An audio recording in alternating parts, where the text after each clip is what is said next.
మంచిది. నేటి వాక్య ధ్యానం కొరకు అపోస్తులుడైన పౌలు గారు హెబ్రీలకు రాసిన పత్రిక 2వ అధ్యాయం 1 నుండి 4 వచనాలు చదివి మనం ధ్యానం చేద్దాం. కావున మనము వినిన సంగతులను విడిచిపెట్టి కొట్టుకొని పోకుండునట్లు వాటి యందు మరి విశేష జాగ్రత్త కలిగి ఉండవలెను. ఎందుకనగా దేవదూతల ద్వారా పలుకబడిన వాక్యము స్థిరపరచబడినందున ప్రతి అతిక్రమమును అవిధేయతయు న్యాయమైన ప్రతిఫలము పొంది ఉండగా ఇంత గొప్ప రక్షణను మనము నిర్లక్ష్యము చేసిన ఎడల ఎలాగు తప్పించుకొందము? అట్టి రక్షణ ప్రభువు బోధించుట చేత ఆరంభమై దేవుడు తన చిత్తానుసారముగా సూచక క్రియల చేతను మహత్కార్యముల చేతను నానావిధములైన అద్భుతముల చేతను వివిధములైన పరిశుద్ధాత్మ వరములను అనుగ్రహించుట చేతను వారితో కూడా సాక్ష్యమిచ్చుచుండగా వినిన వారి చేత మనకు దృఢపరచబడెను. చాలు. మనం చదివిన ఈ భాగములో ఈ పత్రిక రచయిత ఎవరిని ఉద్దేశించి ఈ పత్రికను రాస్తూ ఉన్నాడో వారికి ప్రేమపూర్వకమైన ఒక హెచ్చరికను చేస్తూ ఉన్నాడు. ఇలాంటి హెచ్చరికలు ఈ హెబ్రీ పత్రికలో ఇంకా మరికొన్ని ఉన్నాయి. ఇప్పుడు మనము ఒక హెచ్చరికను గురించి చదివాం. ఏమిటి ఆ హెచ్చరిక అంటే, మనము వినిన సంగతులను విడిచిపెట్టి కొట్టుకొని పోకుండునట్లు వాటి యందు మరి విశేష జాగ్రత్త కలిగి ఉండాలి అని. వాక్యము చాలా శక్తివంతమైనదే, బలమైనదే. కానీ వాక్యము యొక్క శక్తి, దానిలో ఉన్న శక్తి ఎప్పుడు వెల్లడవుతుంది అనంటే అది నాటబడినట్లుగా మనం జాగ్రత్త చూసుకోవాలి. బైబిల్ గ్రంథం మనం చదువుతున్నప్పుడు వాక్యము విత్తనముతో పోల్చబడింది. నేను ఇలా అంటాను, విత్తనము యొక్క శక్తి దాన్ని నాటినప్పుడేగా బయటపడుతుంది. నాటకుండా దానిలో ఎంత శక్తి ఉందో మనకు తెలియదు కదా. The potential that a seed contains, when we so the seed we will come to know how much potential it has. ఒక విత్తనము యొక్క శక్తి ఎంత ఉన్నది అని నాకు తెలియాలి అంటే అది నాటబడాలి. మనం చూస్తుంటాం, రైతులు వ్యవసాయం చేస్తున్నప్పుడు విత్తనాలను అలా బయట చల్లేసి వదిలేరు. అవి ఏం చేస్తారు చెప్పండి? కాస్తంత మన్నుతో కప్పబడినట్లుగా వారు జాగ్రత్త వహించి వాటికి ఏం చేస్తారు? నీరు గడతారు. అప్పుడు ఆ విత్తనం ఏమవుతుంది? ఫలిస్తుంది. అందుకనే మనము దేవుని వాక్యమును విన్నప్పుడు ఒక చెవితో విని ఒక చెవితో వదిలేసే వారంగా ఉండకూడదు. వినిన సంగతుల యందు విశేష జాగ్రత్తను మనం కలిగి ఉన్నప్పుడు అది మనలో ఫలభరితమైన అనుభవాన్ని కలిగిస్తుంది. అయితే ఇక్కడ పత్రిక రచయిత చెబుతున్నటువంటి మాటలు ఏమిటంటే, యేసుక్రీస్తు యొక్క గొప్పతనం, యేసుక్రీస్తు యొక్క శ్రేష్టత గురించి మాట్లాడుతున్నాడు. హెబ్రీ పత్రికలో ప్రభు యొక్క శ్రేష్టత గురించి పత్రికా రచయిత మాట్లాడుతూ ఉంటాడు. ఆయన దూతల కంటే శ్రేష్ఠుడు, ఆయన ప్రవక్తల కంటే శ్రేష్ఠుడు అంటూ, అహరోను కంటే శ్రేష్ఠుడు, మోషే కంటే శ్రేష్ఠుడు, యెహోషువ కంటే శ్రేష్ఠుడు అంటూ ఇలా హెబ్రీ పత్రికలో ఎన్నో సందర్భాలలో ప్రభు యొక్క శ్రేష్టత గురించి చెప్పబడింది. ఇక్కడ చదివిన భాగములో మనం చూచిన విషయం ఏంటంటే, ధర్మశాస్త్రము దేవదూతల ద్వారా పలుకబడిన వాక్యం అనుందే, అది దేన్ని సూచిస్తుందంటే ధర్మశాస్త్ర గ్రంథాన్ని సూచిస్తుంది. మరి ధర్మశాస్త్రమును అతిక్రమించినప్పుడు వారు శిక్షను పొందుకున్నారు. మరైతే ప్రవక్తల ద్వారా పలుకబడిన మాటకే అవిధేయత చూపిస్తే అంతటి శిక్ష కలిగితే, మరి ప్రభు మనకు అనుగ్రహించిన గొప్ప రక్షణ మనము నిర్లక్ష్యం చేస్తే ఎలా తప్పించుకుంటాం అని హెచ్చరిస్తున్నాడు. దీనికి ఆన్సర్ ఉందా? తప్పించుకోగలమా? ఇంత గొప్ప రక్షణను మనము నిర్లక్ష్యము చేసిన ఎడల ఎలాగు తప్పించుకొందము అంటే మనము తప్పించుకొనజాలము, మనము తప్పించుకొనలేము అనే ఆన్సరు అక్కడ మనకి వస్తుంది. దేవుని పిల్లలారు గమనించండి, రక్షణ గొప్పది. ఏం మాట వాడాడు? ఇంత గొప్ప రక్షణ. ఈ రక్షణ ఏమిటి? దేనికి నుండి రక్షణ? చలికాలం రాగానే, ప్రస్తుతం చలికాలం కదా, మనందరం కూడా చలి నుంచి రక్షించుకోవడానికి ఏం చేస్తున్నాం చెప్పండి? మఫ్లర్సు, స్వెటర్సు, జర్కిన్స్ నానా రకాలుగా వాడుతున్నాం. ప్రతి ఇంట్లో తల్లిదండ్రులు చెప్పడం మామూలే. ఏంటది? అయ్యా స్వెటర్ వేసుకో, నాకొద్దు. కాస్తంత మంకీ క్యాప్ పెట్టుకో, నాకొద్దు. అది చెయ్యి, ఇది చెయ్యి, వారు చెప్పడం మామూలే. తల్లిదండ్రులు చెప్తూ ఉంటారు, పిల్లలు ఏం చేస్తూ ఉంటారు? నాకు అవసరత లేదులే అంటారు. కొద్ది రోజులు పోయిన తర్వాత ఈ జలుబో దగ్గో జ్వరం వచ్చి నేను చెప్తూనే ఉన్నా, నువ్వు విన్నావా? ఈ మామూలుగా ప్రతి కుటుంబంలో జరిగే విషయాలు. అయితే ఇక్కడ మనం చెప్పుకుంటున్న రక్షణ చలి నుంచి, వర్షము నుంచి, ఎండ నుంచి, ఇంకోటి కాదు, ఇంకేదో దాని నుంచి రక్షణ కాదు. ఈ రక్షణ ఆత్మరక్షణను గురించినటువంటి సంగతి. ఆమేన్. నిజమే, ఈ లోకములో మనకు రక్షణ కొరకై, ఏంటి చెప్పండి, రక్షణ కొరకై ఏర్పాటు చేయబడిన దేనినైనా మనము నిర్లక్ష్య పెట్టినప్పుడు మనము దానికి తగిన మూల్యాన్ని చెల్లించుకోవాల్సి ఉంటుంది. అవునంటారా కాదంటారా? రైట్. ఇప్పుడు ఒక వాహనం నడుపుతున్నాం అనుకోండి, వాహనం నడుపుతున్నప్పుడు ఆ వాహనం నడిపే వారి భద్రత కోసం కొన్ని సేఫ్టీ మెజర్స్ని ఆ వాహన తయారీదారుడు ఉంచుతారు ఆ వాహనంలో. కానీ చాలామంది ఏం చేస్తారంటే ఆ సేఫ్టీ మెజర్స్ని తీసుకోరు.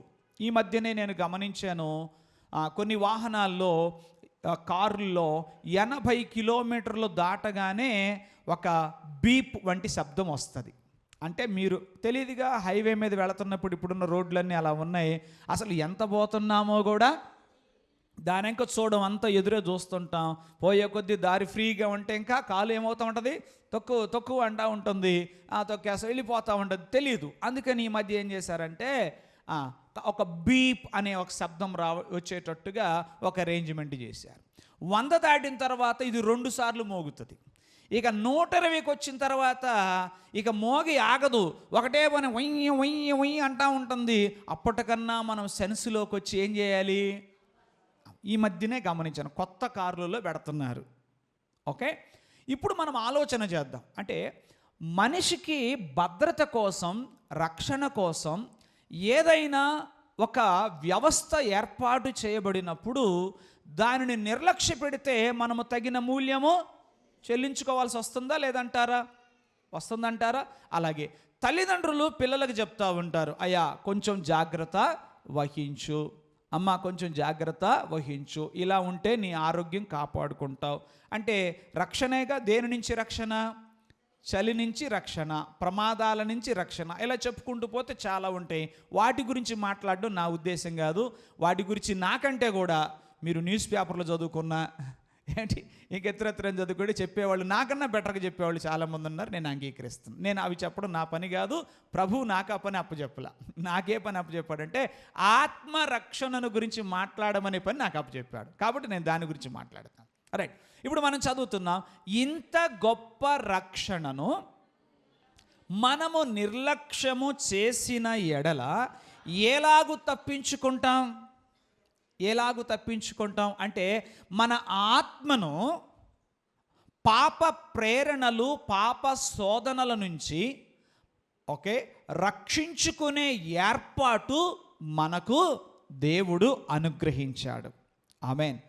పాప శిక్ష, దోష శిక్ష నుంచి మనము విడుదల పొందడానికి మనకొక ఏర్పాటు ప్రభువు చేశారు. యేసుక్రీస్తు, ఇది క్రిస్మస్ సీజన్ కదా, ఇక క్రిస్మస్ సందేశాలు అంతటా వినబడుతూ ఉంటాయి. రైట్. యేసుక్రీస్తు, యేసు అన్న మాటకు రక్షకుడని, క్రీస్తు అన్న మాటకు అభిషిక్తుడని అర్థం. యేసుక్రీస్తు ఈ లోకానికి ఎందుకు వచ్చారు అని మనం ఆలోచన చేస్తే, తన ప్రజల పాపముల నుండి ఆయన తానే వారిని రక్షించును. ఆయన మాటకు అర్థం అదే, దేవదూత యొక్క ప్రకటన అదే. అర్థమైందా? సో ప్రజలను వారి పాపముల నుండి రక్షించడానికి, పాపముల నుంచి రక్షించడం అనే మాటలో రెండు విషయాలు ఇమిడి ఉన్నాయి. ఒకటి, పాప శిక్ష నుంచి విడిపించడం, దోష శిక్ష నుంచి విడిపించడం. రెండవది, మరలా వారు పాపములలో పడకుండునట్లుగా వారి ఆత్మను కాపాడటం. ఈ రెండు పనులు, రక్షణలో ఉన్న ఈ రెండు సంగతులను మనం బాగా గమనించాలి. ఇప్పుడు ఈ పత్రిక రచయిత చెప్తున్న మాట ఏంటంటే, ఇంత గొప్ప రక్షణను మనము నిర్లక్ష్యము చేసిన ఎడల ఎలాగూ తప్పించుకుంటామో? మనము తప్పించుకోలేం అనేదే ఆన్సర్. ఎందుకనంటే మనందరం కూడా మనందరము ఒక రోజున నిలవబడవలసి ఉంది. ఎవరు ఎదుట? సర్వలోకమునకు తీర్పు తీర్చబోయేటువంటి రోజు ఒకటి ఉన్నది. మనందరము క్రీస్తు న్యాయపీఠము ఎదుట నిలవబడాలి. మనము చేసే ప్రతి క్రియల గురించి ఆయన ఎదుట మనము లెక్క చెప్పాల్సిన అవసరం ఉంది. కనుక దేవుడు మనకు అనుగ్రహించిన ఈ రక్షణ ఏర్పాటును మనము నిర్లక్ష్యము చేసే వారముగా ఉండకూడదు. రైట్, ఈ మాటలు మనం చూద్దాం. గొప్ప రక్షణ అని అంటున్నాడు. ఎందుకు ఇది గొప్ప రక్షణ? గొప్ప రక్షణ ఎలా అయ్యింది అన్న విషయాలు కొన్నిటిని మనము ధ్యానం చేద్దాం. ఎందుకు ఈ హెబ్రీ పత్రిక రచయిత దీనిని గొప్ప రక్షణ అని పిలుస్తున్నాడంటే, ఈ రక్షణకు మూలము ఏ మనుషుడు కాదు, దేవుడే ఈ రక్షణకు మూలము. దేవుడు గొప్పవాడు గనక ఆయన చేసే ప్రతి పని కూడా గొప్పదే. ఈ రోజున లోకములో చాలామంది గొప్పోళ్ళు వారి స్థాయికి దిగజారి చేసే పనులు ఉన్నాయి. దేవుడు ఎప్పుడు కూడా అలా చేయడు. నేను ఇలా చెప్పడానికి ఇష్టపడతాను ఏంటంటే, దేవుడు గొప్పవాడు, ఆయన ఇచ్చే బహుమానాలు ఆయన స్థాయికి తగ్గట్టుగా ఉంటాయి. హల్లెలూయా. ఆయన గొప్పవాడు, ఆయన చేసే పనులు ఆయన స్థాయికి తగ్గట్టుగా ఉంటాయి. ఈ రక్షణకు మూలము దేవుడే. ఆమేన్. ఏ మనుష్యుడు కూడా కాదు. ఈ రక్షణకు మూలము దేవుడే. దేవుడు గొప్పవాడు గనక ఆయన చేసే ప్రతి పని కూడా గొప్పదే. అందుకనే హెబ్రీ పత్రిక రచయిత దీన్ని ఏమని పిలుస్తున్నాడు? గొప్ప రక్షణ అని పిలుస్తున్నాడు. ఒకసారి మనం ఈ వాక్యం చదువుదాం. ఎఫెసీయులకు రాసిన పత్రిక 2వ అధ్యాయం 8-9 వచనాలను మనం చదువుదాం. ఎఫెసీ పత్రిక 2వ అధ్యాయం 8-9 వచనాలు. మీరు విశ్వాసము ద్వారా కృపచేతనే రక్షింపబడి ఉన్నారు. ఇది మీ వలన కలిగినది కాదు, దేవుని వరమే. ఏంటంటే అది దేవుని వరం. వరం అంటే ఏంటి? జీతానికి వరానికి తేడా తెలుసుగా మీకు? గిఫ్ట్కి శాలరీకి తేడా తెలీదా ఏంటి? మరీను మీరందరూ మంచి జ్ఞానవంతులైతే ఇది ఏమనంది? జీతమా? ఏమంటే రక్షణ జీతమా? ఈజ్ సాల్వేషన్ అవునా? జీతమా? కాదు కదా. ఏంటది? రక్షణ దేవుని వరం. నేను ముందుగానే మీతో చెప్పినట్లు దేవుడు గొప్పవాడు, ఆయన చేసే పనులన్నీ కూడా ఆయన స్థాయికి తగ్గట్టుగా గొప్పగానే ఉంటాయి. దీనికి మూలము దేవుడే అని చెప్పాను. మరి గొప్ప దేవుడు సర్వ మానవాళికి రక్షణను ఎలా అనుగ్రహిస్తున్నాడట? చెప్పాలి. బహుమానంగా ఇస్తున్నాడట. దీనికి ఫీజేమీ లేదు. దీనికి ఫీజేమీ లేదు. ఇది ఉచితము. ఇప్పుడు మరి ఆయన స్థాయికి తగ్గట్టు ఉందంటారా లేదంటారా? సపోజ్ అనుకుందాం, ఎవరైనా ఓ మిక్కిలి గొప్ప ధనవంతుడు ఏదైనా ఒక కార్యక్రమం ఏర్పాటు చేసి దానికి ఎంత ఫీజు అని నిర్ణయించాడు అనుకోండి, మనందరం గుసగుసమని మాట్లాడుకోండి. ఏమని? ఏం చేసుకుంటాడమ్మా ఎంత పెట్టుకొని, ఏం చేస్తాడు? దీనికి ఎంత ఫీజు వసూలు చేయాలా? ఫ్రీగా ఇవ్వచ్చుగా. ఇవ్వగల స్థాయిలో ఉండి కూడా ఏం చేస్తున్నాడు? ఇంకా సంపాదించి ఏం చేసుకుంటాడు అంటూ మనం మాట్లాడుకుంటాం కదా. అలాగే గొప్ప దేవుడు ఈ లోకములో ఉన్న అనేక మంది గొప్పవారి వలె ఆయన వ్యవహరించలేదు. గొప్ప మనస్సుతో, పెద్ద మనస్సుతో ఈ భూమి మీద ఆయన చేతి పని అయ్యున్న, ఆయన సృష్టి అయ్యున్న, ఆయన పోలిక చొప్పున చేయబడి ఉన్న ఆయన ప్రజలమైన మనము ఆయనకు అవిధేయత చూపించినప్పుడు, తప్పు చేసినప్పుడు, పాపం చేసినప్పుడు శిక్షించడానికి త్వరపడలేదు. ఏం చేయలేదు ఆయన?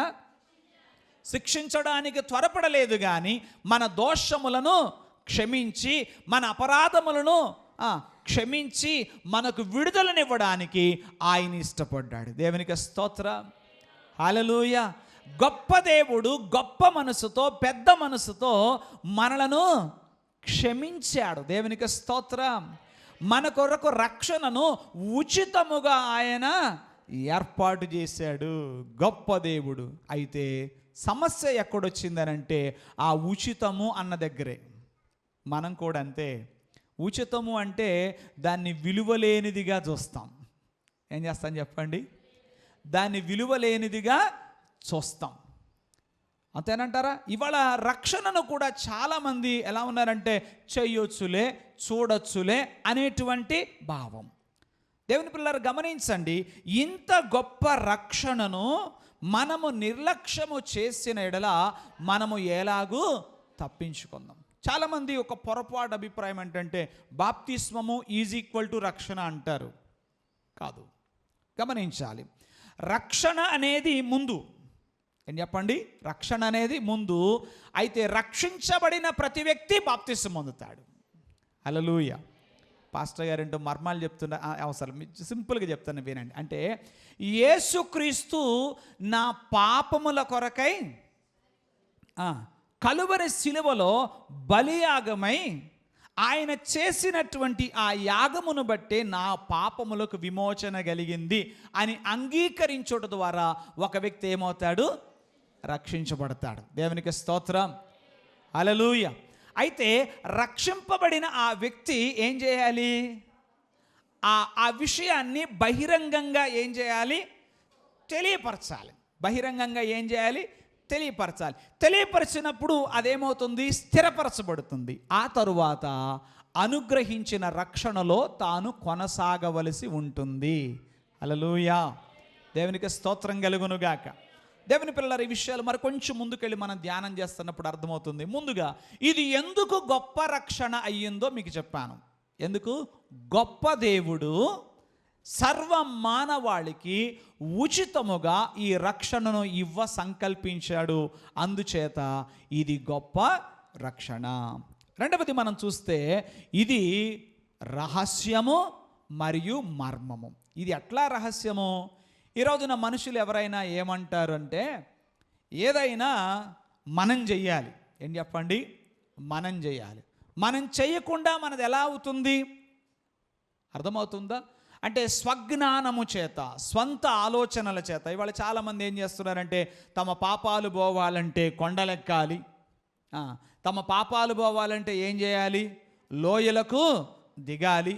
తమ పాపాలు పోవాలంటే ఏం చేయాలి? బలులు అర్పించాలి. తమ పాపాలు పోవాలంటే దాన ధర్మాలు చేయాలి. ఇంకేదో చేస్తే కదా, అప్పుడు కదా అని అంటే లేదు. ఇది మానవ జ్ఞానమునకు అందనిది. ఒకసారి మనం చదువుదాం. రోమా పత్రిక 16వ అధ్యాయం 25 నుండి 27 వచనాలను మనం చదువుదాం. సమస్తమైన అన్యజనులు అనాది నుండి రహస్యముగా ఉంచబడి ఇప్పుడు ప్రత్యక్షపరచబడిన మర్మం నిత్య దేవుని ఆజ్ఞ ప్రకారం ప్రవక్తల లేఖనముల ద్వారా వారికి తెలుపబడి ఉంది.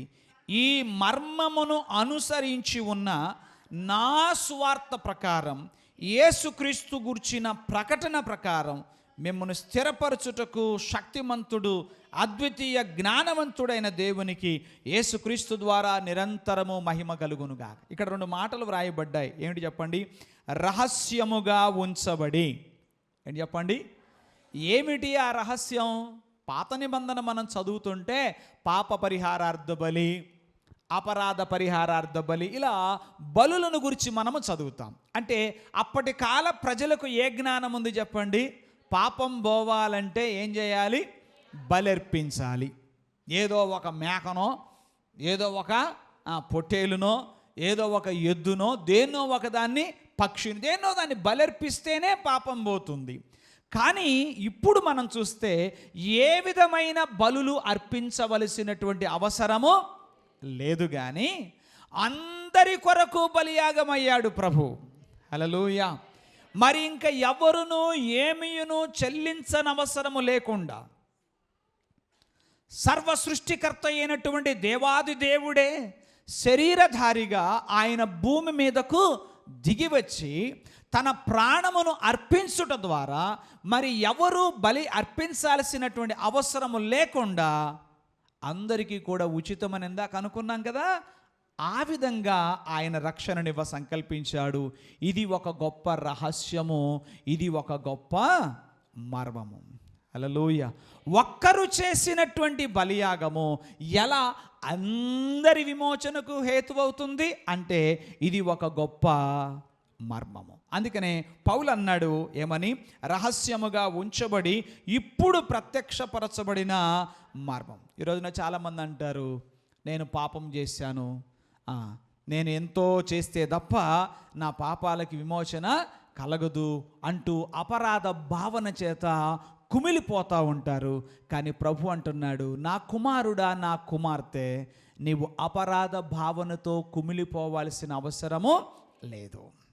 ఆమేన్. నేను నీ విమోచకుడును. హల్లెలూయా. ఆయన మన రక్షణకర్త. సో ఆయన యందు విశ్వాసం ఉంచడం ద్వారా మనకేమవుతుంది, విడుదల కలుగుతుంది. ఆయన చేసిన బలియాగమును బట్టి మనకు విడుదల కలుగుతుంది. అందుచేత ఇది గొప్ప రక్షణ. దేవునికి స్తోత్రం. హల్లెలూయా. అలాగే పేతురు గారు రాసినటువంటి మొదటి పత్రిక 2వ అధ్యాయం 19వ వాక్యాన్ని మనం చదువుతుంటే అక్కడ మనం చూస్తాం, రక్షణ కొరకు చెల్లించబడినటువంటి వెల చాలా గొప్ప వెల, అది అమూల్యమైన వెల. అంటే ఇంత అని మనము ధర కట్టలేనటువంటిది. అందుకని అంటాడు, వెండి బంగారముల వంటి క్షయ వస్తువుల చేత మీరు విమోచింపబడలేదు కానీ నిర్దోషమును నిష్కలంకమును అమూల్యమునగు క్రీస్తు రక్తము చేత మీరేమయ్యారు, విమోచించబడ్డారు. హల్లెలూయా. సో రక్షణ ఎందుకు గొప్పది అంటే అది గొప్ప దేవుని యొక్క ఆలోచనలో నుండి వచ్చింది. ఆయనే దానికి మూలమై ఉన్నాడు. హల్లెలూయా.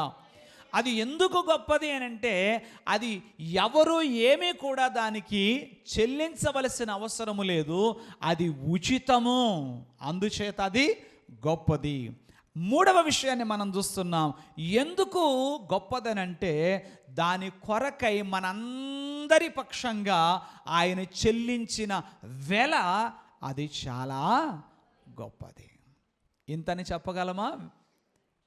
ఇంతని అందుకన్నాడు, వెండి బంగారముల వంటి క్షయ వస్తువుల చేత మీరు విమోచింపబడలేదు కానీ అమూల్యమైన రక్తము చేత, పవిత్రమైనటువంటి రక్తము చేత, పరిశుద్ధ రక్తము చేత మీరు విమోచించబడ్డారు.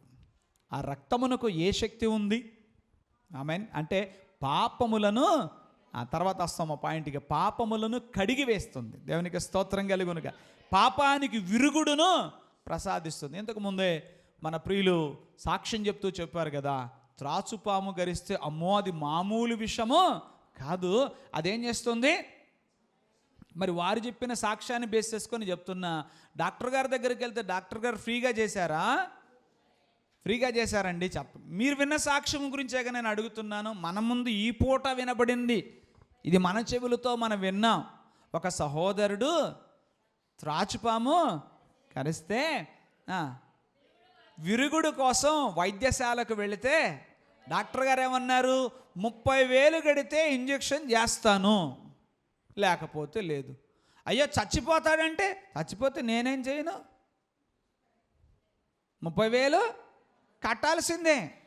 అంటే ఒక వ్యక్తికి త్రాచుపాము గరిస్తే విరుగుడు కోసం 30,000 కట్టాల్సి వస్తే, ఏమండి దేవుని పిల్లలు గమనించండి, త్రాచుపాము గరిస్తే శరీర మరణం సంభవిస్తుంది, నిజమే, కాదనటంలా.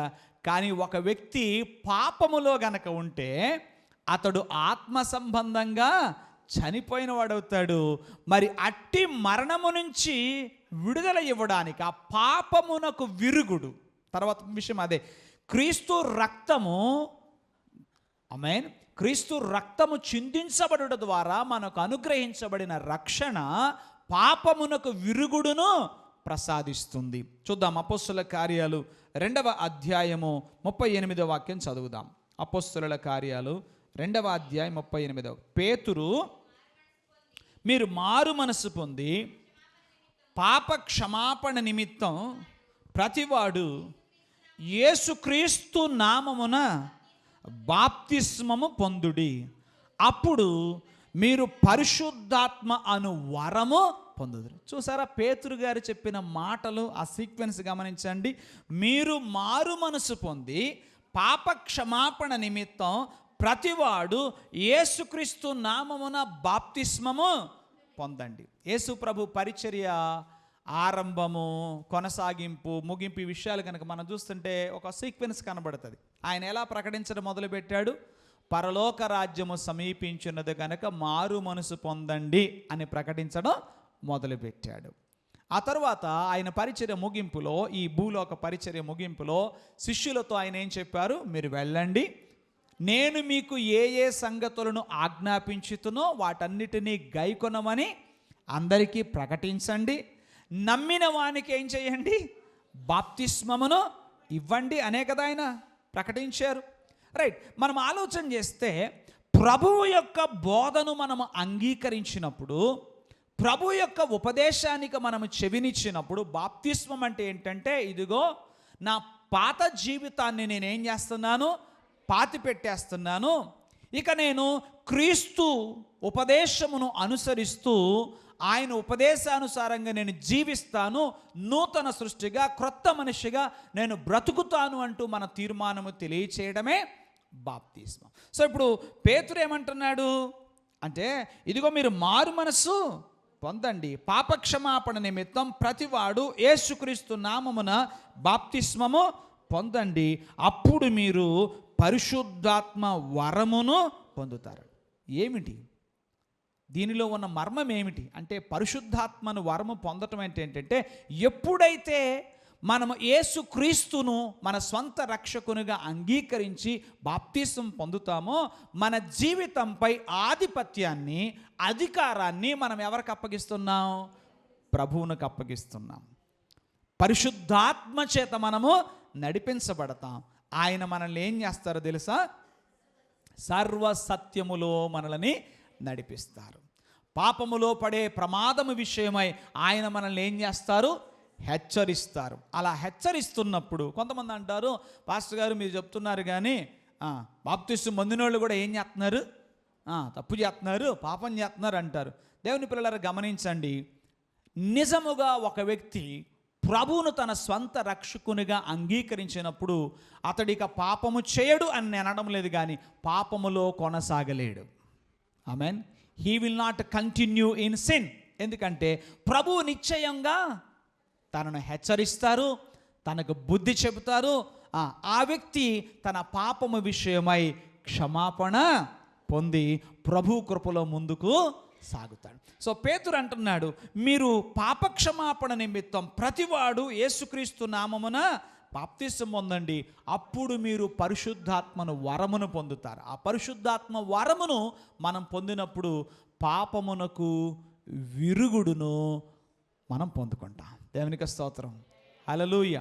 ఆ పాప విషమునకు విరుగుడు మనము అంటే మనలో ఉన్న ఆ పాప ప్రేరణలు ఏమవుతాయి చెప్పండి? విరిచివేయబడతాయి. ఏమవుతాయి? విరిచివేయబడతాయి. ఆ కోరికలు ఏమవుతాయి? విరిచివేయబడతాయి. అవి నిర్మూలము చేయబడతాయి. బై ఫెయిత్, విశ్వాసముతో మనం ప్రభువును మన స్వంత రక్షకునిగా మనము అంగీకరించినప్పుడు, హల్లెలూయా, ఇది అదృశ్యముగా జరిగేటువంటి ఒక కార్యం.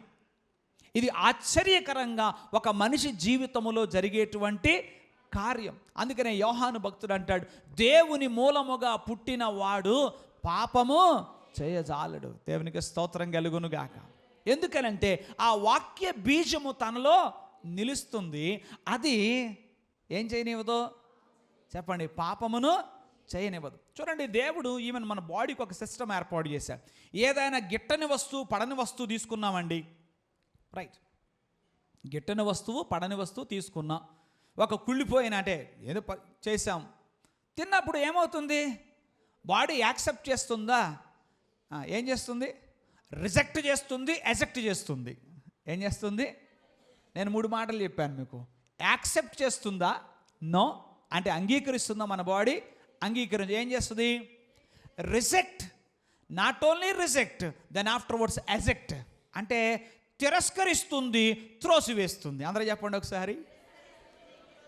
తిరస్కరిస్తుంది అంటే ఎప్పుడైతే ఒక వ్యక్తి యేసు ప్రభువును తన స్వంత రక్షకునిగా అంగీకరిస్తాడో, తన హృదయ సింహాసనం మీద ఆయన ప్రభువునుగా ప్రతిష్ఠిస్తాడో, ప్రతిష్ఠించినప్పుడు పరిశుద్ధాత్మ చేత నడిపించబడుతున్నప్పుడు ఆ వ్యక్తి ఎప్పుడైనా పాపపు ఆలోచనలు తన మదిలోనికి వచ్చినప్పుడు, తన హృదిలోనికి వచ్చినప్పుడు వాటిని రిజెక్ట్ చేయడమో, చెప్పండి, ఎజెక్ట్ చేయడమో జరుగుతుంది. ఇవి అర్థం కానంతటి మర్మాలేమీ కాదు కదండి.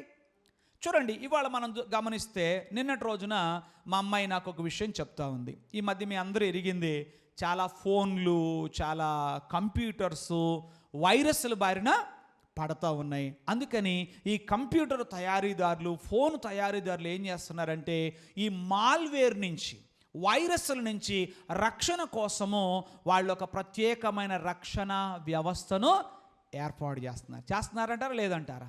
వైరస్ ప్రొటెక్షన్ కోసము సపరేట్గా ఒక సాఫ్ట్వేర్ని మీకు అర్థమయ్యే భాషలో నేను వివరిస్తున్నాను, ఎక్కించుకుంటున్నాం మనం. అవి ఉన్నప్పుడు మనం ఏదైనా ఒకవేళ కలుషితమైనటువంటి, కరప్ట్ అయినటువంటి ఒక ఫైల్ని కానీ మరి ఏదైనా కానీ మనము మన సిస్టంలోకి తీసుకోవాలని మనకు తెలిసి ఎవరు చేయరుగా అండి? చెప్పరేంటండి? కొంతమంది తెలిసి కూడా పాపం చేస్తే తెలియక చేశానని అంటారు. సరే, తెలుసో తెలియకో కొన్నిసార్లు ఏమవుతాయి, వస్తాయి. అయితే ఈ రక్షణ వ్యవస్థ ఉన్నప్పుడు నువ్వు తెలిసి ఒక పెన్ డ్రైవ్ పెట్టినా ఓకే, లేక తెలియక పెట్టినా నువ్వు అక్కడ ఏర్పాటు చేసినటువంటి ఆ సాఫ్ట్వేర్, ఆ రక్షణ వ్యవస్థ, ఆ ప్రొటెక్షన్ ఏం చేస్తుంది? దిస్ ఫైల్ ఈజ్ కరప్టెడ్ ఏం చూపిస్తుంది? This is a corrupt file అని చెప్పగానే, చెప్పడమే కాదు, కొన్ని కంప్యూటర్స్ అవి ఏం చేస్తాయి? ఆ డిస్క్ని లేకపోతే డ్రైవ్ని రిజెక్ట్ చేయడమే కాదు, ఎజెక్ట్ చేసేవి కూడా ఉంటాయి. మనకు తెలియకుండానే ఆ ఫోన్లో మా అమ్మాయి చెప్తుంది, నాన్న నీ ఫోన్ అయితే నా ఫోన్ కూడా వచ్చింది ఒక మెసేజ్, ఒకవేళ అది గనక క్లిక్ చేసుంటే నాన్న నీ ఫోన్ హ్యాక్ అయి ఉండేది, నువ్వు చేయకుండా ఉన్నావు. నేను అసలు ఏంటది చూద్దామని అనుకోకుండా టచ్ చేస్తుంటేనే నా ఫోన్ ఏం చెప్పింది? నా ఫోన్ నుంచి ఒక మెసేజ్ వచ్చేసింది. ఏమని వచ్చింది? దిస్ ఈజ్ హార్మ్ఫుల్, ఇది హానికరమైనది అని చెప్పింది. కనీసం ఓపెన్ కూడా నన్ను చేయనివ్వాల. అంటే అజ్ఞానముతో ఒకవేళ ఏదైనా చేయబోయినా ఆ ఫోన్. ఏమండి, మనిషి తన జ్ఞానము చేత కనిపెట్టిన ఒక ఫోన్కి, చెప్పండి, ఒక కంప్యూటర్కి, తన జ్ఞానము చేత ఏర్పాటు చేయబడిన రక్షణ వ్యవస్థకే ఈ స్థాయి శక్తి ఉంటే, హల్లెలూయా, బుద్ధి, జ్ఞాన, సర్వ సంపదలు గుప్తమై ఉన్న, సర్వ సృష్టికి ఆధారభూతుడైన, రక్షణకర్త అయిన ప్రభువును ఒక వ్యక్తి తన హృదయములో చేర్చుకున్నప్పుడు, తన హృదయ సింహాసనం మీద ఆయన కూర్చుండబెట్టుకున్నప్పుడు, తన జీవితాన్ని ఆయనకు అప్పగించినప్పుడు ఆ వ్యక్తిని పాపములో పడనిస్తాడా? చెప్పరేంటండి? పడనిస్తాడా? ఒకవేళ నువ్వు ఇంకేదన్నా రకంగా నీ మనస్సాక్షిని మరోలా చేసుకుని చేసినా నేనేం చేస్తాడు ఆయన? లేవనెత్తి మరలా నిన్ను నీతి మార్గమున నడిపించుటకు ఆయన సమర్థుడైన దేవుడు. రైట్, దేవుని పిల్లలు గమనించండి, ఇక్కడ ఈ రక్షణ వ్యవస్థ ఏర్పాటు చేసుకోవడానికి సంవత్సరానికి 1000 రూపాయలు 2000 గడితే కానీ ఆ కంప్యూటర్కి ఆ రక్షణ వ్యవస్థ ఏర్పడదు. మళ్ళీ సంవత్సరం పోగానే ఏమంటారు? మళ్ళీ 2000 గడితేనే రక్షణ. నేను చెప్తున్న మాటలు ఇదిగోండి, ఈ కంప్యూటర్ చదువుకుంటున్న పిల్లలందరికీ అర్థమవుద్ది. అంటే మీకు అర్థం కావట్లేదండి. రైట్. సంవత్సరం పోగానే మళ్ళీ ఏం చేయాలి? మళ్ళీ 2000 గడితేనే రక్షణ నా కంప్యూటర్కి, నా ఫోన్కి, లేకపోతే ఖాళీ. కానీ ఎందుకు ఇంత గొప్ప రక్షణ అంటున్నావు తెలుసా? ఇది లైఫ్ టైంకి ఇవ్వబడుతుంది ఈ రక్షణ. దేవునికి స్తోత్రం, హల్లెలూయా. ఎంతకాలం చెప్పండి? ఒక వ్యక్తి తన జీవిత కాలములో మరలా పాపములో పడిపోకుండానట్లుగా లైఫ్ టైం రక్షణ కల్పించేది క్రీస్తు ప్రభువును ఒక వ్యక్తి అంగీకరించినప్పుడు. హల్లెలూయా! ఎంత అద్భుతం! దోష శిక్ష నుంచి విడిపించడమే కాదు, పేతురు ఎంత అద్భుతమైన మాట, మీరు మారు మనసు పొంది పాప క్షమాపణ నిమిత్తం ప్రతివాడును యేసుక్రీస్తు నామమున బాప్తిస్వం పొందండి, అప్పుడు మీరు పరిశుద్ధాత్మ అను వరమును పొందుతారు. దీని భావం ఏంటంటే, ఒక వ్యక్తి ఎప్పుడైతే తాను పాపిని అని గ్రహిస్తాడో, రైట్, అది అలా ఉంచండి, మరలా ఇంకో వైపు చెప్తున్నా. ఒక వ్యక్తి ఎప్పుడైతే నా కంప్యూటరు చెడిపోయింది, ఇంతకీ ఇది కంప్యూటరేనా? అందరూ అదే మాట్లాడుకుంటాను, నేనేం మాట్లాడుతున్నాను, నేనేదో ఒక్కడే మాట్లాడుతున్నాను ఏంటి? అందరూ ఎవరన్నా ఏదైనా మంచి తెలివైన మన కంప్యూటర్ అంత గొప్పది మరి అంటాడు ఒకడు. అబ్బో, ఈ కంప్యూటర్ తయారీదారు ఎవరమ్మా? Right right. ఇప్పుడు మనం ఏమంటున్నాం చెప్పు, నేను పాపిని అంటామంటే అర్థం ఏంటి? కొంతమందికే ఏమో పాస్టర్ గారు, మరి మీరు నేనేం పాపాలు చేశాను, వ్యభిచారం చేశాను, దొంగతనం చేశాను, ద్రోహం చేశాను, నరహత్య చేశాను, ఏం చేశాను అంటారు. సరే, పాపం అని అనలేకపోయింది నేను అంటాను, నీ కంప్యూటర్ కరప్ట్ అయింది అంటాను, ఒప్పుకుంటావు మరి? ఇది తేలిగుందా? నిజంగా అదే జరిగింది. విషయం ఏంటి చెప్పండి? ముందు మనం గ్రహించాలి. ఏం గ్రహించాలి? నా కంప్యూటరు ఏమైంది? కరప్ట్ అయ్యింది. దీన్ని నేనేం చేయాలి? బాగు చేసుకోవాలి. బాగు చేసుకుంటే సరిపోద్దా? బాగు చేసుకుంటే సరిపోద్దా? మళ్ళీ భవిష్యత్తులో ఇది చెడిపోకుండా ఏం చేయాలి? మళ్ళీ కరెక్ట్ అవ్వకుండా కావలసిన ప్రొటెక్షన్ని ఏర్పాటు చేసుకో. ఎంత బాగా అర్థమవుతున్నాయో ఈ విషయాలు. మరి ఇవెందుకని అర్థం కావటంలే? రైట్. ఇప్పుడు పౌలు అంటాడు, మనము అపరాధముల చేతను పాపముల చేతను చచ్చిన వారమై ఉండగా. ఏం చావలా, బతికే ఉన్నాం. కానీ మరి ఎందుకు చచ్చిన వారు అంటారు? కంప్యూటర్ కూడా పేరు కట్టనే ఉంటుంది. కొంతమంది అంటారు, ఏంటి ఉందిగా కంప్యూటర్ అంటే, ఉంది కానీ పేరుకే. That is corrupted computer, it will not work. అది పనిచేయదు. డెస్క్టాప్ ఉంటుంది, స్క్రీన్ ఉంటుంది, చెప్పండి, మౌస్ ఉంటుంది, కీబోర్డ్ ఉంటుంది, కానీ దేనికి పనికిరాదు. ఒక పని చేద్దామంటే పనికిరాదు. ఎందుకు అంటే ఆకారం మాత్రం ఉంది. ఏం ఆకారం చెప్పరేంటండి? ఆకారం ఉంది, చెప్పుకోవడానికి ఏముంది అక్కడ? స్క్రీన్ ఉంది, కీబోర్డ్ ఉంది, మౌస్ ఉంది, సిపి ఉంది, అన్నీ ఉన్నాయి. కానీ ఏదైనా ఒక వర్క్ చేయడానికి అది ఏమవటల్లా, ఎందుకని పని చేయడంలా? That is corrupted. That is ఉపయోగకరమైన ఒక పని. కొన్నిసార్లు మనం అంటాం, అరే బాబు కొంచెం ఈ ఫోటో తీసి పెట్టమ్మా ప్రింట్ అంటే, సారీ అన్నయ్య అది కరప్ట్ అయిపోయింది. ఎరా నాతో తమాషాలు ఆడుతున్నావా? తీసి పెట్టబడుద్దని చెప్పరేంటండి? తీసి పెట్టబడుద్దని అబద్ధం ఆడుతున్నావు కదూ? అబద్ధం ఆడటం కాదు, ఇది నిజం. ఎందుకంటే దానికి ఏ పని చెప్పినా చేసే స్థితిలో అది లేదు. అంటే మనుషుడు ఏమయ్యాడు చెప్పండి? మనుషుడు నీతి క్రియలు చేయలేకపోతున్నాడు, సత్క్రియలు చేయలేకపోతున్నాడు. తన తలంపులన్నీ ఏమైపోయినాయి?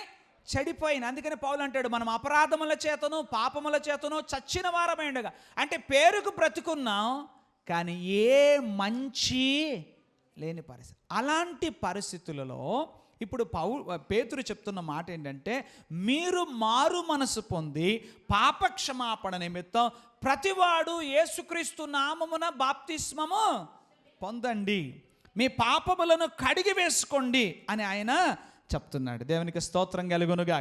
హల్లెలూయా.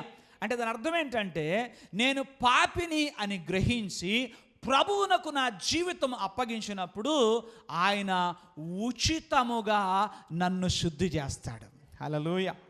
అందుకనే యోహాను మొదటి పత్రిక 1:9 మనము మన పాపములను ఒప్పుకొనిన ఎడల ఆయన నమ్మదగిన వాడును నీతిమంతుడును గనక సమస్త దుర్నీతి నుంచి మనల్ని ఆయన ఏం చేస్తాడు? పవిత్రులనుగా చేస్తాడు. పవిత్రునిగా చేయడమే కాదు, భవిష్యత్తులో మరలా నీ జీవితం అపవిత్రం కాకుండానట్లుగా కావలసిన ప్రొటెక్షన్ కూడా ఇస్తాడు. ఆ ప్రొటెక్షన్ పేరే పరిశుద్ధాత్మనే వరం. అర్థమైంది అనుకుంటున్నాను. ఆ ప్రొటెక్షన్ పేరేంటి చెప్పండి? ఆ పరిశుద్ధాత్మ వరమును నేను పొందుకున్నప్పుడు మరలా నేను ఇక పాపములో, ఒకవేళ ఎవరైనా ఏదైనా పాప ప్రేరణనే నాలో కలగజేశారు, పరిశుద్ధాత్ముడు హెచ్చరిస్తారు. ఒకవేళ నువ్వు గనక దాన్ని యాక్సెప్ట్ చేసావా, you will be in trouble. అప్పుడు మనం ఏం చేస్తాం? అట్లయితే నో, నాకు అది వద్దు. అంటే ఇక జీవితం అంతా ఎవరితో నడిపించబడుతుంది? పరిశుద్ధాత్మ చేత నడిపించబడుతుంది. దేవునికి స్తోత్రం. సో ఇక్కడ ఎందుకు ఇంత ఎక్కువ వివరణ మీకు ఇవ్వడం జరిగిందంటే, ఈ గొప్ప రక్షణ మనకు పాపము నుండి విరుగుడును ప్రసాదిస్తుంది. హల్లెలూయా. లోకములో దేనికో విరుగుడు.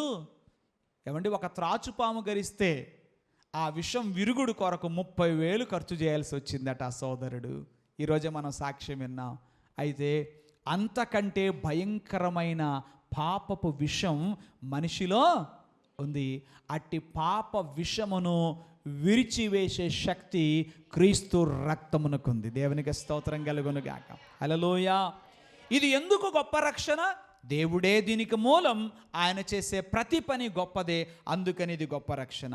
ఇది ఎందుకు గొప్ప రక్షణ అంటే, ఇది అందరికీ ఉచితముగా ఉంది. ఇది మన మానవ జ్ఞానమునకు అందనిది. ఇది ఎందుకు గొప్ప రక్షణ అంటే, దీని కొరకే చెల్లించబడిన మూల్యము గొప్పది, అందుకని ఇది గొప్ప రక్షణ. మరి ఇది ఎందుకు గొప్ప రక్షణ అయ్యింది అని మనం చూస్తే, ఇది పాపమునకు విరుగుడును ప్రసాదిస్తుంది, అందుకై ఇది గొప్ప రక్షణ. ఇప్పుడు మరొక విషయాన్ని మీ దగ్గర తీసుకొస్తున్నాను, 5వది. ఇదేంటంటే, ఈ రక్షణ యొక్క పరిధి గొప్పది. దీని పరిధి ఎంత చూద్దాం ఒకసారి. తిమోతికి రాసిన మొదటి పత్రిక 2వ అధ్యాయం 3-4 వచనాలు చదువుదాం. ఇది మంచిదియు రక్షకుడగు దేవుని దృష్టికి అనుకూలమైనదినై ఉన్నది. ఆయన మనుషులందరూ రక్షణ పొంది సత్యమును గుర్చిన అనుభవ జ్ఞానము గలవారై ఉండవలనని ఇచ్చయించుచున్నాడు. ఎందరో? కొందరా? కొందరా? సరే, మరలా ఇంకొక మాట చెప్తాను మీకు. రక్షణ గురించి ఇంకొక మాట చెప్తా. లోకంలో ఉన్న సంగతి ఇవాళ చాలామందికి అవేర్నెస్ పెరిగిపోయింది. అందుకని ఏం తీసుకుంటున్నారు అందరూ చెప్పండి? హెల్త్ ఇన్సూరెన్స్ అంట. ఒకప్పుడు అందరికీ తెలిసింది లైఫ్ ఇన్సూరెన్సే. ఇప్పుడు అవేర్నెస్ పెరిగిపోయింది. అందరూ ఏం తీసుకుంటున్నారు చెప్పండి? Health insurance. లైఫ్ ఇన్సూరెన్స్ అంటే ఏంటి? హెల్త్ ఇన్సూరెన్స్ అంటే ఏంటి? తేడా తెలుసుగా మీకు? అయ్యో, నేను చెప్పాలా? నేను కొంచెం స్టేజ్ దిగొస్తే మైక్ పక్కన పెడితే మీరు నాకు బ్రహ్మాండంగా వివరిస్తారు. పాస్టర్ గారు, లైఫ్ ఇన్సూరెన్స్ అంటే ఇది, హెల్త్ ఇన్సూరెన్స్ అంటే ఇది. సింపుల్గా చెప్పుకుందాం. లైఫ్ ఇన్సూరెన్స్ ఏంటి? ఎప్పుడైనా ప్రమాదవశాత్తు ఏదైనా జరగరాంది జరిగితే నా కుటుంబ సభ్యులకి నా పేరు మీద ఎల్ఐసి ఉంటే వాళ్ళకి డబ్బులు వస్తాయి. దాన్ని ఏంటి? Life insurance. రైట్. తర్వాత మరి హెల్త్ ఇన్సూరెన్స్ అంటే ఏంటి? ముందుగా గడితే నాకేదైనా బలహీనత సంభవిస్తే హాస్పిటల్కి వెళ్ళిపోయి నేను ఖర్చు పెట్టు. అయితే గమనించండి, వీటిలో చాలా చాలా రకాలు ఉంటాయి. సపోజ్ అనుకుందాం, హెల్త్ ఇన్సూరెన్స్ కట్టామనుకోండి, నీకేదైనా జబ్బు చేస్తేనే దానికి ప్రయోజనం. మా అబ్బాయికి కూడా చూడండి అంటే చూడరు. ఎందుకు చూడరు? ఆ పాలసీ నీ వరకే. మా నాన్నకు కూడా చూడండి అని తీసుకుపోతే చూస్తారేంటి? చెప్పరేంటండి? మీకు అనుభవాలు అయ్యి ఉంటాయి కదా. అదేంటాయా 50 ఏళ్ళు కట్టాను, మా అబ్బాయికి చూడమంటే నువ్వు 50 కాదు, 1,00,000 రూపాయలు కట్టినా 2 లక్షలు కట్టినా అది నీ వరకే పరిమితం. అంటే రక్షణ ఎంతవరకు పరిమితం చెప్పండి? అమ్మ బాబోయ్, హెల్త్ ఇన్సూరెన్స్ 1,00,000 రూపాయలు పెట్టి తీసుకుంటే నా వరకేనా? ఎవరికి? నా వరకేనా? నా పిల్లలకి వర్తించదా? అయితే దేవుని పిల్లలు గమనించండి, ఎంతమంది కొరకైనా ఉచితంగా. అందుకని వాళ్ళు ఏం చేస్తారంటే, చాలామంది ఎవరికి హెల్త్ ఇన్సూరెన్స్ తీసుకుంటున్నారంటే, వీళ్ళకి ఎక్కువ రోగాలు వస్తాయి అని అనుకున్న వాళ్ళకి తీసుకుంటున్నారు, మిగతా వాళ్ళకి అవసరం లేదు. ఎందుకు? ఒకవేళ ఫ్రీ అంటే చెప్పాలి, మాట్లాడరండి. హెల్త్ ఇన్సూరెన్స్ ఫ్రీ అన్నారనుకోండి, మాట్లాడు జెసికా, చెప్పమ్మా. హెల్త్ ఇన్సూరెన్స్ ఫ్రీ అన్నాం అనుకో, ఇంట్లో అందరికి రాపిస్తాం. అవునా కాదా? ఫ్రీ అన్నామంటే అందరికి రాపిస్తాను. ఆయన మా నాన్న పేరు మీద రాపిస్తాను, నా పేరు మీద రాపించుకుంటాను, నా భార్య పేరు మీద రాయించుకుంటాను, పిల్లల పేరు, అందరికీ, మా బంధువుల పేరు మీద రాపిస్తా. మరి ఇప్పుడు నేను అంటాను, మీకు నేను ప్రకటిస్తున్న ఈ పాలసీ ఫ్రీ పాలసీ. హల్లెలూయా. ఏ పాలసీ ఇది? ఫ్రీ. మరి ఇది అందరికీ. అందుకనే కొంతమంది అంటుంటారు, పాస్టర్ గారు ఏంటండి ఇంట్లో ఒకళ్ళు బాప్తిస్మం పొందితే సరిపోదా? యేసు ప్రభువుని అంగీకరిస్తే ఒకళ్ళు చేస్తే సరిపోదా అంటే చాలదు. ఇది అందరూ. ప్రార్థన కూడా అందుకే. ఎందుకు? అందరూ. ఇక్కడ ఏమనుంది చెప్పండి? ఆయన మనుషులు అందరూ రక్షణ పొంది సత్యమును గూర్చిన అనుభవ జ్ఞానం గలవారు ఉండాలని ఇచ్చయించుచున్నాడు. దేవునికి స్తోత్రం కలుగునుగాక. హల్లెలూయా, హల్లెలూయా. దేవుని పిల్లలారా, గమనించండి, కరోనా కాలంలో వ్యాక్సిన్ ఎందుకు అందరికీ ఫ్రీగా ఇచ్చారు తెలుసా? మాట్లాడరేంటండి? ఒకళ్ళ డబ్బుల కంటే ఎవరో ఒకళ్ళు వేయించుకున్నారు, ఫ్రీ కాబట్టి అందరూ వేయించుకున్నారు. అర్థమైందా కాదా? మరి ఎందుకు అందరికీ ఒకళ్ళు వేయించుకుంటే సరిపోతుంది అంటే కుదరదు, మిగతా వాళ్ళు కూడా వేయించుకోవాలి. డబ్బులకైతే వేయించుకోరని ఆ రోజున ఏం చేశారు? ఏమండి, ఒక ప్రభుత్వము ఒక రోగము నుండి రక్షణ కల్పించటానికి ఓకే ఉచితముగా ఎంతకాలం వేశారు? అంతకాలం. ఇప్పుడు మరలా ఇదైపోయింది. గమనించండి, నేను చెప్తున్న మాటలు బాగా అర్థం చేసుకోండి. ఇది ఉచితము, ఆమేన్. దీని పరిధి గొప్పది. ఎంత గొప్పది? అందరికీ. హల్లెలూయా. అందరికీ దీని పరిధి గొప్పది. అందరూ రక్షించబడాలి. భర్త రక్షించబడాలి, క్రీస్తు ప్రభుని సొంత రక్షకునిగా అంగీకరించాలి. భార్య క్రీస్తు ప్రభుని సొంత రక్షకునిగా అంగీకరించాలి. పిల్లలు క్రీస్తు ప్రభుని సొంత రక్షకునిగా అంగీకరించాలి. దేవునికి స్తోత్రం. ఇంట్లో అందరూ రక్షించబడ్డారనుకోండి, పాపం ఇంక ఏ మూలనైనా వచ్చే అవకాశం ఉంటుందా? రాదు. లేకపోతే ఏమవుతుంది? ఒకళ్ళు అయ్యారు, మిగతా వాళ్ళు విడిగా ఉన్నారు, అక్కడో ఇక్కడో ఇన్ఫెక్షన్స్ అయ్యేటువంటి ప్రమాదం ఖచ్చితంగా ఉంటుంది. So the whole family protection అనమాట. ఏం చెప్పండి? కుటుంబం అంతయు కూడా, ఒక కుటుంబమే కాదు, ఈ భూమి మీద ఉన్న మనుష్యులు అందరూ కూడా రక్షించబడాలని మనం ప్రార్థన చేస్తున్నాం. దేవునికి స్తోత్రం. దీని పరిధి గొప్పదైనందున ఇది గొప్ప రక్షణ. దేవునికి స్తోత్రం కలుగునుగాక. హల్లెలూయా. నేను చివరికి ఒక మాట చెప్పి ముగిస్తాను. రోమీలకు రాసిన పత్రిక 5వ అధ్యాయం 5వ వచనం, అలాగే 15వ అధ్యాయం 13వ వచనం కూడా చదువుదాం. రోమా పత్రిక. ఎందుకనగా ఈ నిరీక్షణ మనలను సిగ్గుపరచదు, మనకు అనుగ్రహింపబడిన పరిశుద్ధాత్మ ద్వారా దేవుని ప్రేమ. ఏమండి? మనకు అనుగ్రహించబడిన పరిశుద్ధాత్మ ద్వారా దేవుని ప్రేమ మన హృదయములలో కుమ్మరింపబడదు. ఆగండి ఒక్క నిమిషం, తర్వాత వాక్యం తర్వాత చదువుదాము. వినండి ఇటు. ఇందాక నేను మీతో చెప్తున్నప్పుడు ఏమన్నాను? ఎప్పుడైతే మనము పాపిని అని మనము గ్రహించి మన పాప క్షమాపణ నిమిత్తం యేసుక్రీస్తును స్వంత రక్షకునిగా అంగీకరిస్తామో మన పాపములు ఏమవుతాయి? కడిగివేయబడతాయి, క్షమించబడతాయి. అంతేకాదు, అక్కడ వెంటనే ఇంకొక మాట ఉంది, బాప్తిస్మం పొందుతాం, తర్వాత పరిశుద్ధాత్మను వరమును పొందుతాం. ఏం చేస్తారు పరిశుద్ధాత్మ? ఇప్పుడేగా చదివారు. మనకు అనుగ్రహింపబడిన పరిశుద్ధాత్మ ద్వారా దేవుని ప్రేమ మన హృదయములలో కుమ్మరింపబడుతుంది. అంటే దేవుని ప్రేమ ఒక వ్యక్తి హృదయములో కుమ్మరించబడితే ఆ ఇంట్లో వాతావరణం ఎలా ఉంటుంది చెప్పండి? ఒక వ్యక్తి దేవుని ప్రేమతో నింపబడ్డారండి, ఏమవుద్ది? చెప్పరేంటండి? ఒక వ్యక్తి ఇంట్లో దేవుని ప్రేమతో నింపబడి ఉన్నారు, ఆ ఇంట్లో ఎలాంటి వాతావరణం ఉంటుంది? ఒక ప్రేమపూర్వకమైన సమాధానం. దేవుని ప్రేమ ఎలాంటిది? దేవుని ప్రేమ ఎలాంటిది? ఎంత గొప్పది దేవుని ప్రేమ! తన ఎడల అపరాధము చేసిన వారిని కూడా క్షమించగలిగినటువంటి ప్రేమ. అంటే చిన్న చిన్న తప్పులకు వాటికి వీటికి చిరుబురులాటం, కసుబుసులాటం, ఇవన్నీ కూడా ఏమైపోతాయి అంటది. ప్రేమ ఉన్న ఇల్లు అది పరలోకముగా ఉంటుంది. అంటే పరలోకం అంటే సత్యాకు చూసేది కాదు, ఓకే, అది తర్వాత. కానీ ఈ భూమి మీద బ్రతికి ఉండగానే ఒక వ్యక్తి ఎప్పుడైతే యేసుక్రీస్తును తన స్వంత రక్షకునిగా అంగీకరించి తన పాప క్షమాపణ విషయమే బాప్తిసం పొందుతాడో, పరిశుద్ధాత్మ అనేటువంటి వరమును పొందుతారో, ఆ ఇంటిలో పరలోక ఆనందము వచ్చేస్తుంది. దేవునికి స్తోత్రం కలుగునుగాక. ఇంటిలో అందరూ అలాగున పరిశుద్ధాత్మ యొక్క స్వాధీనంలోకి వచ్చారనుకోండి, ప్రేమ ఇంకేముంటుంది? రోమాపత్రిక 15:13 వివరించడానికి మరి ఎక్కువ సమయం లేదు కనుక, మీరు పరిశుద్ధాత్మ శక్తి పొంది విస్తారముగా నిరీక్షణ గలవారగుటకు నిరీక్షణకర్తయగు దేవుడు విశ్వాసం ద్వారా సమస్త ఆనందంతోనూ సమాధానంతోనూ మిమ్మును నింపునుగాక. దేవునికి స్తోత్రం. సో పరిశుద్ధాత్మ శక్తి పొందుకున్నప్పుడు ఇంకేమేమి లభిస్తాయి? ఇందాకేమనుకున్నాం? ఆ వ్యక్తి హృదయం ఏమవుతుంది? ప్రేమతో నింపబడుతుంది.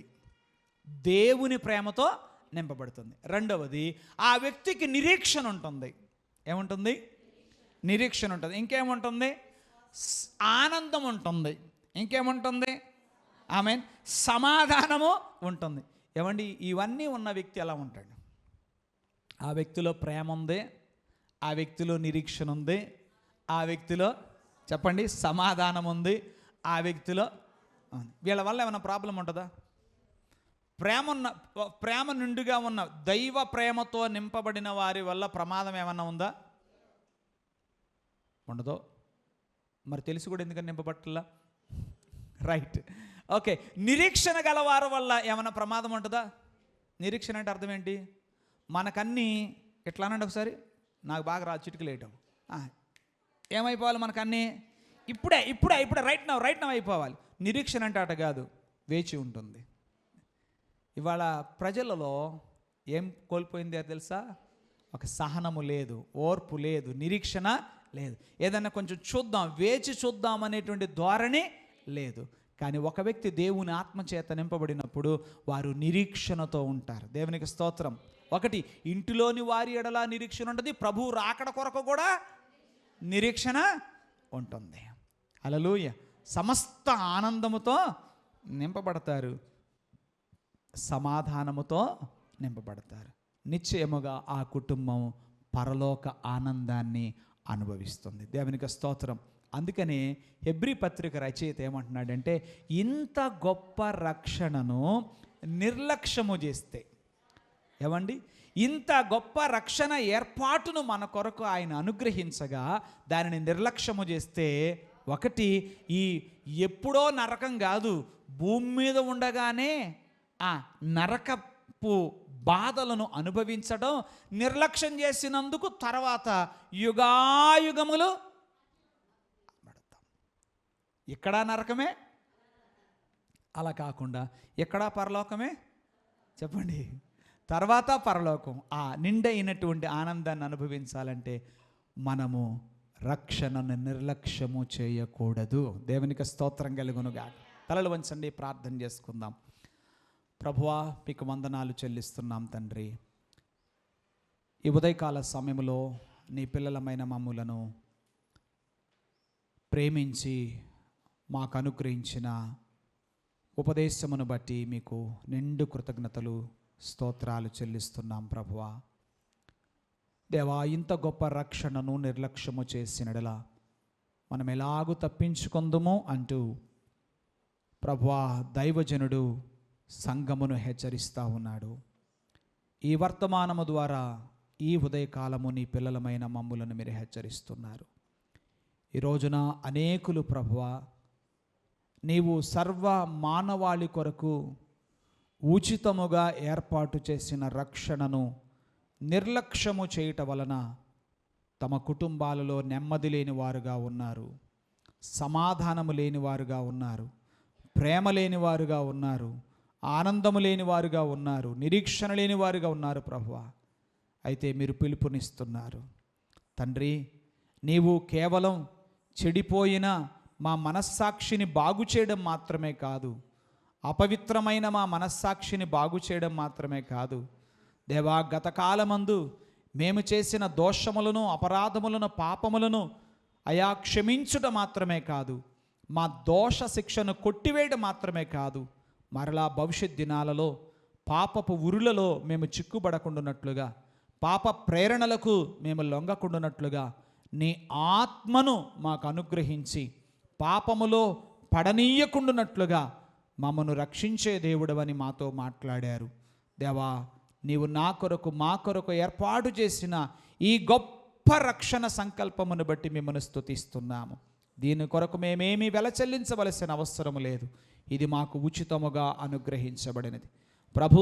ఇది అందరికీ ఉచితముగా అనుగ్రహించబడినది ప్రభువా, నీకు స్తోత్రాలయ్యా. అయ్యా, కృప చూపించండి నాయనా. నీవు అనుగ్రహించిన వర్తమానమును తండ్రి నీ ప్రజలముగా మేమందరం మా హృదయములోనికి తీసుకుని ప్రభువా, నీకు స్తోత్రాలయ్యా. నీ రక్షణ సంకల్పమును ఎరిగి ప్రభువా, నీ ఏర్పాటులోనికి వచ్చి ప్రభువా, ధన్యకరమైన బ్రతుకులు బ్రతకడానికి సహాయము చేయమని వేడుతున్నాం. ప్రభువా, వర్తమానము విన్న వారిలో ఇంకా ఎందరూ మిమ్మును స్వంత రక్షకునిగా అంగీకరించలేదో, ఇంకా ఎందరూ ప్రభువా తమ హృదయములలో మిమ్మును ప్రభువుగా ప్రతిష్ఠించుకొనలేదో, ఇంకా ఎందరూ పరిశుద్ధాత్మ వరమును పొందుకొనలేకున్నారో వారిని దృష్టించండి ప్రభువా. నేడు అనబడు సమయం ఉండగానే నీ ప్రజలు ప్రభువా నీవు అనుగ్రహిస్తున్న ఈ గొప్ప ఏర్పాటులో నాయన వారును భాగమైనడానికి సహాయము చేయండి ప్రభా. వాక్యమును అంగీకరించే మనస్సును దయచేయండి ప్రభా. రక్షణ భాగ్యము పొందుకొని పరలోక ఆనందాన్ని ఈ భూమి మీద అనుభవిస్తూ నీవు మా అందరి కొరకు నా ప్రభువా సిద్ధపరిచినటువంటి ఆ వాడబారని స్వాస్థ్యమునకు వారసులమయ్యే కృప అందరికీ అనుగ్రహించమని ప్రార్థన చేస్తూ చేరువచ్చిన బిడ్డలందరినీ మీ చేతులకు అప్పగిస్తుండగా మీ కృపలో వర్ధిల్లే చేయమని, వినిన వాక్యం ప్రతి వారి హృదయములలో నిలిచి మొలచి ఫలించినట్లుగా కృపను అనుగ్రహించుమని నజరేయుడగు యేసు నామములో ప్రార్థన చేసి బ్రతిమలాడి వేడుచున్నాము మా పరమ ప్రియ తండ్రి. ఆమేన్.